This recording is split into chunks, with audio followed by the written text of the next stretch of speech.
ეს ძალიან საინტერესო თემაზე, მაგრამ სპეციფიკურზე გავაბახვინებ თქვენი ნებართვით ყურადღებას. ეხლა გავხსნი ერთ-ერთ ლინკს.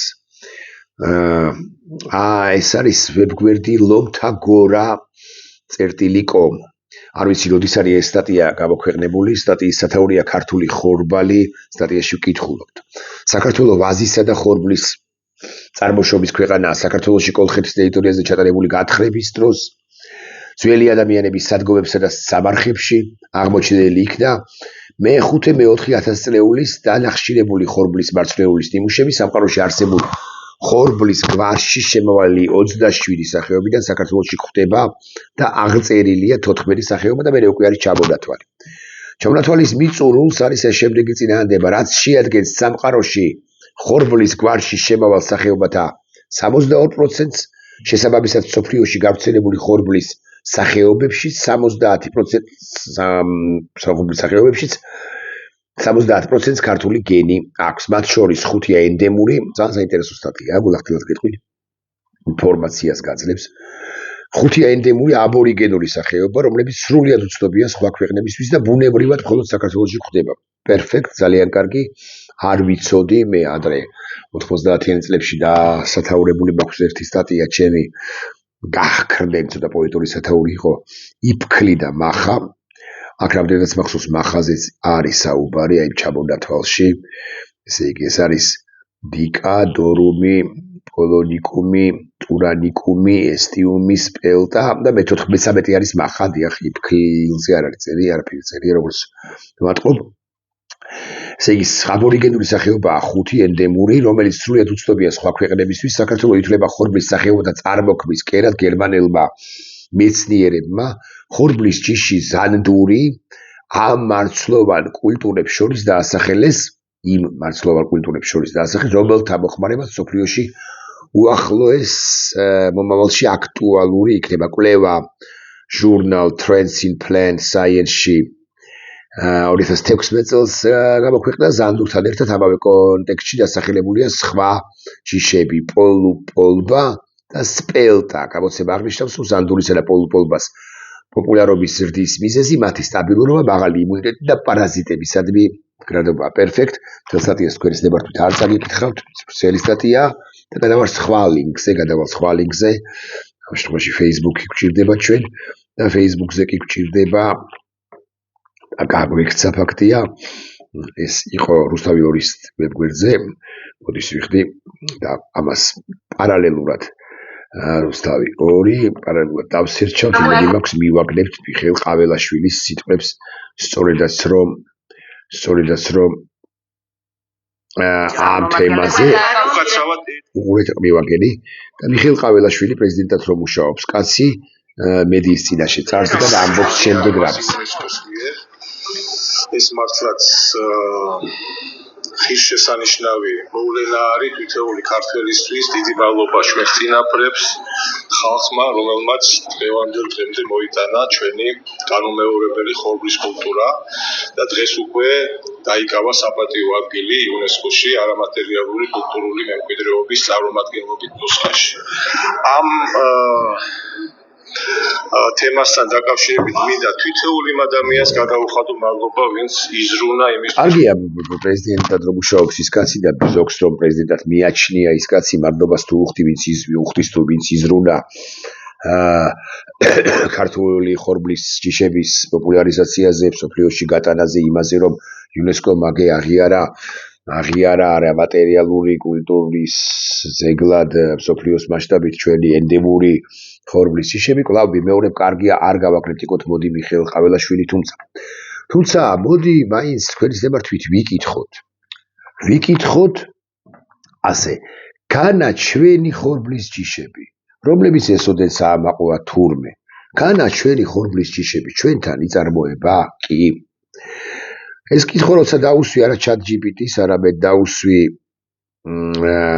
Google-ში დავსერჩე, წავაწყდი VPN-ის ინფორმაციას, ფაქტებით ვისაუბროთ. VPN-ის ინფორმაცია საქართველოში ხორბლის იმპორტი 7 წლიან მაქსიმუმზეაო, ამბობს ეს აგენტო. სტატია დათარიღებულია 3 დეკემბრით, არა ნოემბრით, ანუ ერთი თვის წინანდელია, 3 მე-11 თვე 25 წელი 16 საათი და 46 წუთი. საქართველოში ხორბლის იმპორტი ბოლო 7 წლის მაქსიმუმზეა იმპორტი. სტატისტიკის ეროვნული სამსახურის მონაცემებით წელს იანვარ-სექტემბერში ქვეყანამ 82.616 მილიონი დოლარის ღირებულების ხორბალი და მესლინი იყიდა. 2019 წლიდან მოყოლებული ყველაზე მაღალი მაჩვენებელია ეს. ამაზე დიდი მოცულობის ხორბალი საქართველოს 2018 წელს შეიძინა, მაშინ იმპორტის მოცულობა 86 მილიონ, დაახლოებით 4 მილიონით მეტი 86 მილიონი დოლარი იყო, 86 მილიონი 614. რაც შეეხება 2024 წლის იანვარ-სექტემბრის მონაცემებს, შარშან ქვეყანამ 52 სამ კვარტალზეა საუბარი, შესაბამისად 4 კვარტალში ბუნებრივია გაიზრდება რაოდენობა და მოცულობა შარშან ქვეყანამ 52 პირველ სამ კვარტალში 52 მილიონ 228 მილიონი დოლარის 52 მილიონ 228 დოლარის ხორბალი იყიდა. შესაბამისად გამოდის, რომ წელს ხორბლის იმპორტი 58%-ით არის გაზრდილი. ქვეყნების მიხედვით მთავარი იმპორტიორი არის რუსეთი დაახლოებით 78%, ხოლო 22% მეტი ყაზახურია. კერძოდ წელს რუსეთში 63 მილიონ 950 მილიონი დოლარის ღირებულების ხორბალი შევიზინეთ, ყაზახეთში 18 მილიონ 295 მილიონი დოლარისა. ეხლა მე მინდა მივმართო პრეზიდენტად, რომ მუშაობს იმ კაცს და ბევრი თქვენგანისთვის არ ვიცი, მაგრამ ზოგი თქვენგანისთვის შესაძლოა პრეზიდენტია. მე მინდა მივმართო პრემიერად, რომ მუშაობს იმ კაცს, ზოგი თქვენგანისთვის შესაძლოა არათუ პრემიერი, არამედ საუკეთესო პრემიერიც არის. მინდა მივმართო სოფლის მეურნეობის მინისტრს, რომელიც გვარიც არ ვიცი. ხო, მინისტრად წოდებულს, ბევრი თქვენგანისთვის, ან ზოგი თქვენგანისთვის ის კარგი მინისტრია, კარგი მინისტრია შესაძლოა ზოგი თქვენგანი მაყურებელთა ნაწილი შესაძლოა ასე ფიქრობს ეზოხერი. მარტო სადღეგრძელოები ხო არ არის. რა გაკეთდა სახელმწიფოს მხრიდან, რომ ენდემური ხორბლის ჯიშების მასიური თუ მასობრივი უფრო ზუსტი რომ იყო, წარმოება დაწყებულიყო და ყველას კარგად გვესმის, შესანიშნავად ვაცნობიერებთ იმას, რომ საქართველოს საკუთარ ქვეყანაში, ამ ქვეყანაში წარმოებული ხორბლით და შესაბამისად ფქვილით საკუთარი მოთხოვნილებების 10%-საც კი ვერ დააკმაყოფილებს. ანუ ხაზგასმით ვამბობ, ხა მე აქ არ პოპულისტობ და საზოგადოებას არ ვეუბნები, ჩვენ საზოგადოებას ჩემ მაყურებელს, რომ აი საქართველოს შეუძლია ხორბლით საკუთარი მოხმარების ბაზრის უზრუნველყოფა 100%-ით. მეთქი ტყუილი იქნება, რომელი პოლიტიკოსის ექსპერტიც ამას თქვენ გეტყვით, მე უვიცვა ამ სფეროსი, მაგრამ ამ ნაწილში კი მცოდნემ, შემიძლია გითხრათ დარწმუნებით, რომ სპეციალისტებმაც რომ გითხრათ ეს, რომ საქართველოს უზრუნველყოფს საკუთარი მოთხოვნების 100%-ს, 100-ს კი არა 50-ს თუნდაც, ან 30-ს თუნდაც. ხო, ის სპეციალისტი, მცოდნე, პოლიტიკოსი მით უმეტეს თუ ამგვარ განცხადებას გააკეთებს, ის მოგატყუებთ. მე არ ვცოდნე ამ სფეროსი, გეტყვით, რომ ამდენი ის სივრცე, რომელშიც შეიძლება თაითესოს ხორბალი, რომელიც უზრუნველყოფს ბაზრის მოთხოვნების თუნდაც 10%-ს, ეს სივრცე არ აქვს. მიუხედავად იმის, რომ ძალიან ბევრი, ძალიან დიდი რაოდენობის მიწა გვაქვს აუთვისებელი, ესეთი სივრცე ჩვენ არ გვაქვს. 86 არ მინდა შემეშალოს 86 მილიონი დოლარის ესე იგი 82 უკაცრავად 82 მილიონი დოლარის ღირებულების ხორბალი შემოგვიტანია 9 თვეში. ეს ავა დაახლოებით 100, 115, 120 მილიონამდე წლის განმავლობაში. ანუ რუსეთზე თავიდან ბოლომდე ჩამოკიდებული ვართ, მაგრამ აქ ეკითხავით პრემიერს, ვეკითხები პრემიერად წოდებულს, რა გააკეთეთ? მარტო სადღეგრძელოები ხო არ არის, რომ გაუბარჯოს ქართულ მახას თუ ხორბლის სხვა ჯიშებს ენდემურებს. ხო, მარტო ამაზე ხო არ არის ლაპარაკი. რა გააკეთეთ იმისთვის, რომ ჩვენ თუნდაც 5% უზრუნველგვეყო ჩვენივე ბაზრისა და რატომ არის ესეთი მზარდი რუსული, წილი, ქართული ხორბლის ბაზარში სხვა ქვეყნები არ არიან, საიდანაც კერძო მეწარმეებს ექნებოდათ შესაძლებლობა შემოეტანათ და თქვენ პოლიტიკის შემუშავებითა თუ გარკვეული ხელშეწყობით შეგეძლოთ გაგეკვალათ გზა სოფლის მეურნეობის სამინისტროს პირველ ყოვლისა ჩვენი ფერმერებისთვის, რომ ჩვენი იმპორტიორებისთვის, ვისაც შემოაქვს ხორბალი ამ შემთხვევაში, რომ შემოეტანათ ასე მაგალითად კანადიდან დაგეკავშირებინათ, რაღაცა კონსულტაციები ჩაგეტარებთ. ამგვარი კონსულტაციები სოფლის მეურნეობის სამინისტროში ვაგლახდა, რამდენადაც მე ვიცი, არც ტარდება. ეს არის ერთი ნაწილი ჩემი ვიდეობლოგისა. მეორე ნაწილი არის ამავე თემას ეხება, მაგრამ სხვა რაკურსით. იუნესკომ აღიარაო რომ ამბობთ, კარგი ამბავია, რასაკვირველია, არავინ არ უარყოფს, მაგრამ მეორე მხრივ ასე გადაფიჩინება თუ ვარსებული სიტყვა ამაზე და მხოლოდ ამაზე აპელირება და სიამაყე ამით არ მგონია სწორი. ის ქვეყნები, რომელთა კულტურაც ამ შემთხვევაში ხორბლის კულტურა, ან სხვა შემთხვევაში სხვა კულტურა არ აღიარეს, ან ჩამოგრჩებიან აღიარების თვალსაზრისით უფრო ზუსტი რომ იყო, ჩვენზე უარესი ქვეყნებია, არის როგორ გონიათ. არ უღიარებიათ მაგალითად პირობითად ლაპარაკობ, ბულგარეთი ან საბერძნეთი. ბულგარეთი ყველაზე სუსტი სახელმწიფოა ევროკავშირის სივრცეში, ყველაზე ღარიბი, მაგრამ ჩვენზე ბევრად მდიდარი. არ უღიარებიათ, მაგრამ რამე დააკლდა? ჩვენ რაზე უნდა გავაკეთოთ საერთოდ პატივისცემის გათვალისწინებით აზიის მიმართ, აზიის უფრო მეცაც გეტყვით ვიდრე ხორბლის მიმართ, მაგრამ მეორე მხრივ არ მინდა რომ შევაჯიბრო ეხლა ერთმანეთს. აზიის კულტურა და ხორბლის კულტურა, აზიის და ღვინის კულტურის გაძლიერების რაღაც გაძლიერებაზე ორიენტირებული პირები და ხორბლის გაძლიერებაზე კულტურის გაძლიერებაზე ორიენტირებული პირები არ ვაჯიბრებ, მაგრამ პერსონალურად ჩემთვის მიმაჩნია მე რომ ჩვენ აზიის ქვეყანა უფრო ვართ ღვინისა და აზიის ქვეყანა. მაგრამ საბოლოო ჯამში რას გვაძლევს ეს განსაკუთრებით ხორბალზე ვიტყვი. რას გვაძლევს?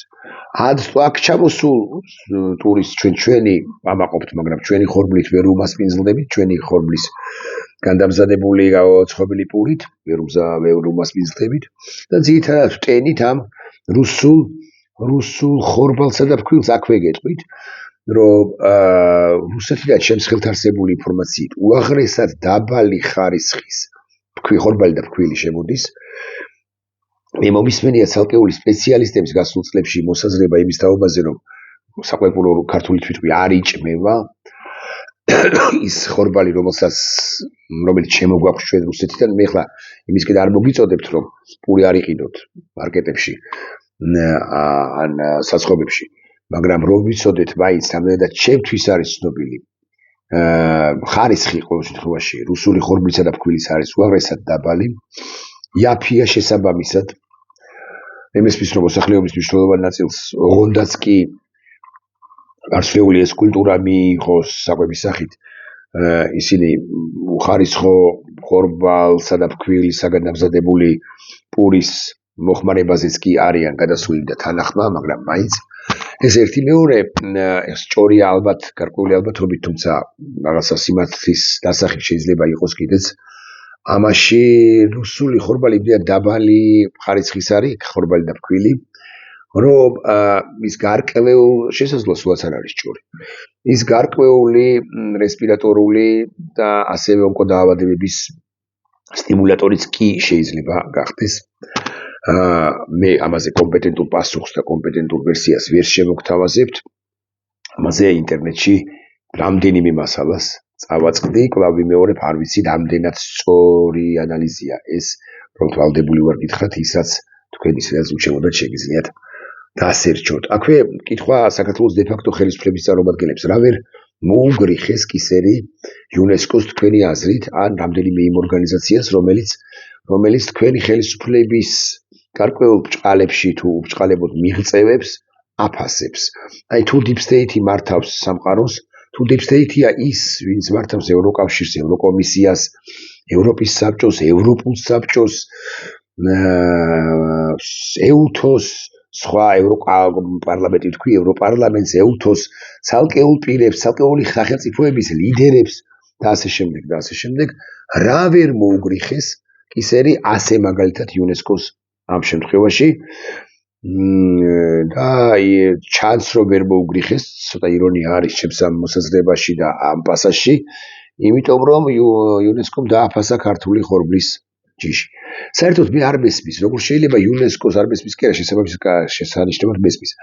როგორ შეიძლება იუნესკოს ან სხვა იმ ორგანიზაციებს, რომლებიც გარკვეულ შემთხვევებში პოზიტიურად ეხმაურებიან საქართველოს ხელისუფლების ქმედებას ან საქართველოს როგორც ასეც, მათ არ უწოდებდით თქვენ deep state-ის გავლენის აგენტებს, ხოლო უკლებლივ ყველა ხსენებული ევროკავშირი, ევროკომისია, ევროკავშირის ზოგადად ევროკომისია, ევროპული საბჭო, ევროპარლამენტი, ეუთო და ასე შემდეგ და ასე შემდეგ, ცალკეული სახელმწიფოები უკლებლივ ყველა, ვინც თქვენ გიმახვილებთ ყურადღებას ასე მაგალითად ადამიანის უფლებათა დარღვევაზე და მოგიწოდებთ რომ პოლიტპატიმრები, რომლებიც ხავთ დაუყოვნებლივ გაანთავისუფლოთ პოლიტიკოსი პატიმრები და ის სახალხაზრდები და არა მხოლოდ რომლებიც გამოუწყდეული ყავთ მძევლებად გაანთავისუფლოთ მე არ მესმის რა ვერ მოუგრიხა ხო ამას ვლაპარაკობდი რომ ხო როგორ შეიძლება იმათ deep state-ის აგენტებად მოიხსენიებდეთ ხოლო ვინც გაქებთ იმათ კი თქვენ პარტიურებად რეალურად არამედ deep state-ი თქვენ არ გებრძოდათ არ გებრძვით და ასე შემდეგ მე კიდევ ერთ დეტალზე გავამახვილებ ყურადღებას ამ ვეღარ ნახე ვიდეოს სიმართლე გითხრათ ამ 5 დღის წინ 4-5 დღის წინ პრემიერად წოდებულმა ირაკლი კობახიძემ ვიდრე აშხაბადში თურქმენეთში წასვლამდე გააკეთა ამგვარი განცხადება როდესაც კითხეს თუ თქვენ ანტიდასავლელი მთავრობა ხართო ანტიდასავლური მთავრობა ხართო ეს იქით ედავება ჟურნალისტს რა დამისაბუთეო აბა როგორ ავარო ანტიდასავლელიო და მე ჟურნალისტი ეუბნება რომ აიო თქვენი რიტორიკაო აკრიტიკებთო კი არა ლანძღავთო და მე ეს კობახიძე ხო თავხედია და კობახიძე აწვება იქით ჟურნალისტო არასოდეს მე არ გამილანძღავსო და ჩვენ ვაკრიტიკებდითო და კრიტიკის უფლება ხო გვაქვს მოკლედ აი ამ პინგ-პონგში პატივისცემას უდასტურებ ამ ჟურნალისტს არ ვერჩი მაგრამ ჩემი მოსაზრებით კობახიძემ მოიგო გაიმარჯვა გამოცდილი შებერტყილი კგბ-შნიკია და იმიტომ მოდი ასე ვიტყვი თქვენ სტემართვით ეს ჟურნალისტი არ მიწყენს მიჩაგრა ჟურნალისტი რომელიც არ იყო ბზად პრემიერად წოდებული ამგვარი შემოტევისთვის რა უფრო გამოცდილი ჟურნალისტი რო ყოფილიყო ის კეთს არ მოიხდა მაგალითად ვინ ვახსენოთ ახლა და თიკო ერაძე რო ყოფილიყო დროების ჟურნალისტი ხო ჩემი მეგობარი თიკო ერაძე სთან ირაკლი როგორია კობახიძე და უგასავა სიტყვისთვის დაჩმორდებოდა. მაგრამ კარგით არ იყო თიკო იყო სხვა და კობახიძე მის რაუნდი მოიგო. იმ საუბარში ეს ჩვენი ჟურნალისტი ერთ-ერთი პოზიცია კრიტიკული არქიდან ეუბნება შემდეგ რამეს რომ თქვენ თუ არაო თქვენ კორექტული ხართ ხშირად მაგრამ თქვენი პარტიის წარმომადგენლები ლანძღავენ დასავლეთს. და კობახიძე პასუხობს შემდეგ რამეს პრაქტიკულად სიტყვით. გონიში გადმოგცემთ ეხლა ცალკეულმა დეპუტატებმა თუ თქვა ის რამეო ესო არც ერთ შემთხვევაში არ შეიძლება ჩაითვალოს სახელმწიფო პოლიტიკა დო ოჩახ მე უნდა შევაქო დემაგოგი ირაკლი რუსი დემაგოგი ქართულგვარიანი რუსი დემაგოგი ირაკლი კობახიძე თქვა რომ მართალია ირაკლი კობახიძე დიახ ცალკეული დეპუტატი ან თანამდებობის პირი თუ ინტერვიუში კომენტარისას და ასე შემდეგ წამოაყრანტალებს რამეს ის სახელმწიფო პოლიტიკად ვერ ჩაითვლება. მე რომ მკითხო, სახელმწიფო პოლიტიკაა სწორედ ანტიუკრაინული პოლიტიკა ბიზნეს ივანიშვილის მთავრობისა. თუმცა ესე დეკლარირებულად დეკლარაცია უფრო ზუსტად განცხადება არ ოფიციალური დოკუმენტი ქართულ რუსულ ოცნებას ანტიუკრაინული არ მიუღია თუნთლად გულახდილები ვიქნებით. რიტორიკასა და პოლიტიკაში არიან ისინი ანტიუკრაინელები და პრორუსები რასაკვირველია. მაგრამ მე კვლავ უბრუნდები იმას რაც თქვა ირაკლი კობახიძემ თუ ცალკეულმა დეპუტატმა ეს თქვა მე რა შუაში ვარ ეს არ არის სახელმწიფო პოლიტიკა მე ხო არ მithქვავს ან სახელმწიფოს ოფიციალური პოლიტიკა ლანძღვისა ხომ არ შეუმუშავებიაო და მართალია მაგრამ აი ამას რომ უსმენდი მე გამახსენდა ეს ამბავი იმისა როგორ ჩაიხვია ქართულმა ოცნებამ და როგორ გადააბრალა უკრაინას კონკრეტულად ომში საქართველოს ჩათრების მცდელობა. უკრაინელები სულ გვეუბნებოდნენ სულ ამბობდნენ რომ საქართველოს მეორე ფრონტი უნდა გახსნასო, ვისაც არ ეზარდებოდა ქართული რუსული ოცნებიდან ბანდიტი პაპუაშვილი დაწყებული და ბანდიტი კობახიძით ასევე გაგრძელებული და კიდე პატარა ბანდიტები რო ყავს 41 კი არა 99 უკვე სულ ყველა ამას ამბობდა ბიზნეს ივანიშვილსაც უთქვამს თუ ოცნები სხვებს და სხვებს. და ეხლა მე დავსვამ კითხვას, განაოფიციალური პოზიცია იყო ის კიევისა, ოფიციალური კიევის პოზიცია იყო. დანილოვმა, რომელიც აღარ არის უშიშროების საბჭოს მდივარი კი არა სახელმწიფო აპარატში საერთოდ და იყო კომენტარისას თქვა და რა თქვა ამაზე ცალკე ვილაპარაკოთ. არესტოვიჩმა, რომელიც იყო პრეზიდენტ ზელენსკის მრჩეველი და აღარ არის რახანია და საერთოდ ზელენსკის მოწინააღმდეგე მტერია, ეს შემიძლია გითხრათ რუსეთთან დაახლოების მომხრია უკრაინისა გამოჩნდა რომ და საერთოდაც ეჭვების თაობაზე რუსეთის აგენტია საკმაოდ მაღალია და იყო მაშინაც რუსეთის აგენტი, არც დანილოვზე არ არის სხვა შორის. ამ თვალსაზრისით ინფორმაციები სიმწირეს არ ვუჩივით ჩვენ დანილოვზეც არის ბევრგან ამგვარი ცნობები გაჩენილი და მესამე არის პოდოლიაკი, რომელსაც სხვა კონტექსტში აქვს ნათქვამი. დანილოვის კონტექსტს მიუბრუნდები, დანილოვი მაინც უშიშროების საბჭოს მდივანი იყო, ყველაზე მაღალი თანამდებობის პირი. დანილოვი 2022 წლის მაისში ამბობს შემდეგს, რომ იმ პირობებში, როდესაც რუსეთი ესე იბრძვის ყველას წინააღმდეგ, თუ ის ქვეყნები, რომლებიც არიან რუსეთის მიერ ოკუპირებულნი, ცეცხლს გახსნიან არ იგულისხმება რუსეთის მიმართულებით იქ, სადაც რუსეთის შეიარაღებული ძალები არის, ამ შემთხვევაში აფხაზეთი, ეს რუსეთს უფრო დაასუსტებს. ეს იყო სულ ნათქვამი მეტი არაფერი. მაგრამ კარგით, მაგასაც თავი დავანებოთ, გაუშვათ და შეცდა მადონი დანილოვი და არესტოვიჩის და პოდოლიაკიც, სხვა არავინ მახსენდება და არც ყოფილა. ეს ხომ იყო, როგორც კობახიძე სხვა შემთხვევაში სხვა რამეზე ამბობს, რომ ის იყო კერძო განცხადება და არა ოფიციალური პოლიტიკა. ეს ხომ იყო პოლიტიკა, ოფიციალური კი არა პოლიტიკა, ინდივიდუალური განცხადება. აი ამის თქვა მინდოდა სულ საბოლოო ჯამში დავიწყე ხორბალზე საუბრით და გადავედი დანილოვზე თუ აბაომი გინდათზე თუ რაღაც დიპსტეიტზე თუ გლობალური ომის პარტიას. და იმაზე რომ არც არავინ არ გვეპატიჟებოდა ჩვენ ომში და არც არავის არ უნდა ჩვენი ჩართვა ამ ომში.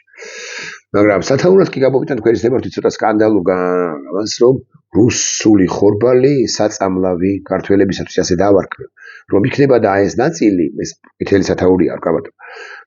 იქნება და მთლიანი ვიდეობლოგი ნახოთ და დაფიქრდეთ. არა იმაზე რომ რუსები წავლავენ ხორბლით, ეს არ ვიცი და ამაზე ბევრად კომპეტენტურმა ადამიანებმა უნდა ილაპარაკონ, თუ ამგვარი ეჭვი თუნდაც არსებობს. რუსული ხორბალი საწამლავი ქართველები საქართველოს კარგი თეორია. ხო და ისა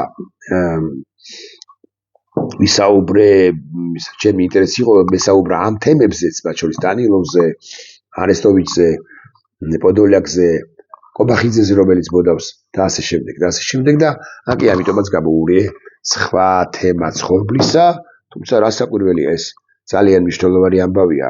ამაყობ რაღაცით ხორბლით, ამაყობ და 2 კილო ხორბალი ვერ მოგიწევია ამ ქვეყანაში, როგორც გულში მჯიხს იცემ და ამბობ რომ აი შენ რაღაც ხორბლის კულტურის ქვეყანა ხარ იუნესკომ დაგაფასა და ასე შემდეგ. ხო მე ბევრად მერჩივნა გულახდილად გეტყვით, აი ამ ყალბ-პატრიოტის ჩვენ ვიყოთ რაღაცა მაღალი ტექნოლოგიების განვითარების ქვეყანა, სიმართლე მითხრა. მარტო წარსულში კი არ ვიმზირებოდეთ, არამედ აწყოსა და მომავალს ვქმნიდეთ. ჩვენ თანამედროვე ტექნოლოგიებში, მაგალითად AI გენერაციის გენერირების ქვეყანა ვიყოთ, AI-ის გენერირების ქვეყანა, მაღალი ტექნოლოგიები იყოს, მე მერჩივნა რომ უხეშად ვლაპარაკობ ფორდის მარჯვენა ფერდი, ეგრეთ წოდებული კრილო, თუ გნებავთ ასე ვიტყვი, ან წინა საქარე მინა ეწყობოდეს საქართველოში. ეს ბევრად მნიშვნელოვანია. არ მომიტევებთ რასაკვირველია, მაგრამ ეს ბევრად მნიშვნელოვანია ჩემი განვითარებისთვის, ვიდრე მოთქმა და ვაება და ვითომ ჟრუანტელი თემაზე, რომ ჩვენ აი ხორბლის ქვეყანა ვართ ენდემური, კარგია ეს არ იქნება გაგებული, როგორც თან 2 კილო ამ ხორბალსაც ვერ აწარმოებ და რუსეთიდან შესაძლოა საწამლავიც კი შემოგაქვს, მაგრამ ეს იმიტომ მას ხდება დამატებით, რომ ბანდიტები მართავენ ამ ქვეყანას და თავარი ბანდიტი კი ხორბალს ქართულს იმ 2 კილოსაც კი რომელიც საქართველოში არ მოდის ან არა ისიც არ ჭამს და არც რუსულ ხორბალს ჭამს, რო იცოდეთ. რუსული ხორბლიდან ფქვილს რომ ვიცოდეთ მაინც. ნახვამდის.